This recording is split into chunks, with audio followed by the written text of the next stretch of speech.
everyone, and we're back with another video. So I got early access to a game coming out soon in November called Ash Echoes. This video is not sponsored, so I'll be giving my honest opinion about the game. The best way for me to describe Ash Echoes is that it's a real-time strategy tower defense style game. It's going to be available on both mobile and PC, so there will be a PC client available for Ash Echoes, which I've been using to play the game, and it runs beautifully. Very smooth, no hiccups. So they've definitely provided a clean, pleasant experience for playing the game. Which is really great because no one likes playing a game that looks janky, or has a stuttering effect to it, or the game crashes all the time. I've had absolutely none of those problems or issues playing the game. My first impression of the game was that the graphics are absolutely stunning. It really gives this game a console game quality feeling, which is something I really appreciate. It is 2024, and games should be pushing the bounds of what mobile games can offer its players. I can definitely say Ash Echoes delivers quite the gaming experience. The story is not unlike other games. The premise of Ash Echoes is that there is a massive void that appears and merges multiple universes into one, which resulted in a new reality. This is the story you'll be playing through in the game. I don't want to give too much away or spoil the story for you, but they do go in depth into establishing the story at the beginning of the game. The opening of the game has a lot of story and dialogue, which really immerses you into the plot of the game. It also can be quite time-consuming as well. Now, I know there are a lot of you who don't really care about the story in these games and just want to get to the gameplay. The great part about Ash Echoes is you can either speed up the dialogue or skip it entirely. So if you're one of those people who don't care about the story, you can just skip it. The gameplay in Ash Echoes is interesting. I will say it's very different from Arknights, which is probably the go-to for tower defense style games. In Ash Echoes, the goal is to defend the terminal, which is this object in the middle with the purple icon, from being destroyed. So in the battles, you'll have waves of enemies coming at you. The idea is to position your characters effectively to prevent your terminal from being destroyed. Ideally, you need to defeat the enemies before they damage your terminal. Some enemies will launch long-range attacks, but you can attack the bullets or bombs to disrupt the attack and prevent it from hitting your team or your terminal. So for the battles, you get to take a team of 8, but you can only have 4 characters on the battlefield at once. However, you can change your team during the battle and swap them in and out of your team, but there is a cooldown period, so you can't do it repeatedly. The same goes for skills, which also have cooldowns and a limited number of uses. So, the character's basic attacks have no limitations, but their skills do, so you really want to use those wisely. Each character also has an ultimate skill, and the 6-star characters have ultimates that have special animations. And these animations look fantastic.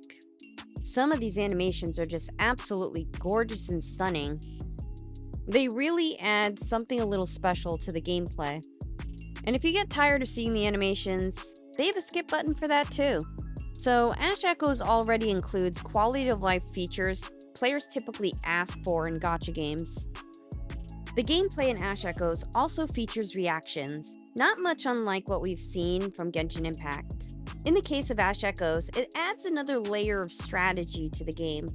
You'll have to consider the character's elements and the elements of the stage. The stages themselves have elemental environments. There are all types of environments: normal, wet, fire, ice, etc. So for example, this stage has a wet environment, so water characters will perform particularly well on the stage. The water terrain will evaporate slower. Ice characters will also excel here because it makes it easier to apply freeze. And in the case of fire characters, they'll be at a disadvantage as the fire terrain will disappear faster. So the terrain itself will make you have to consider what characters to have on your team. So as I've already touched on already, there are elemental reactions that you can trigger using the stage's terrain or a combination of elemental skills between characters. So there are elemental reactions to consider when deciding what characters to have on your team, which makes the battles more interesting and adds more strategy to the gameplay. It also makes you have to change up your team and use different characters, which always makes games more fun. because it can get boring to use the same thing over and over. So being able to try out different characters and make different team formations adds to the playability and the overall enjoyment you'll get out of the game. I will say I wish you could use more than 4 characters at a time on the battlefield, and perhaps they'll add more game modes later on that let you use more than 4 characters at once. This game actually has a lot of potential with respect to game modes or events that they can add to the game, and would greatly add to the gaming experience. And they already have a ton of game modes in Ash Echoes for you to enjoy.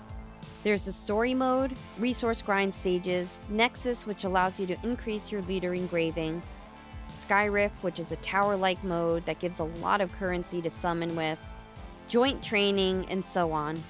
There's just a lot of game modes already in the game for players to enjoy. I actually felt a bit overwhelmed by the amount of content that's in the game already.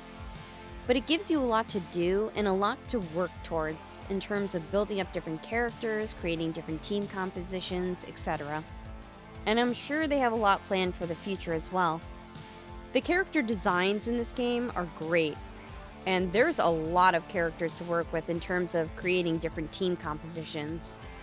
Some of the designs are just so good and look amazing. I like the fact that there's diversity in the character designs. I think there's something here for everyone. And a lot of the 5-star characters are high tier and are great additions to a team. So Ash Echoes isn't just about having and using the 6-star max rarity characters. One of my favorite characters is a 5-star, and she's not only adorable, she's an absolute monster.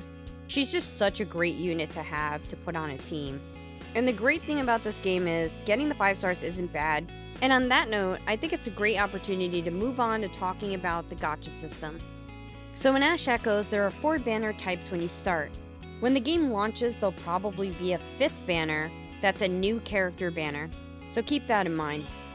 So you get characters from the Echomancer banners, and the Memory Trace banners are equipment banners.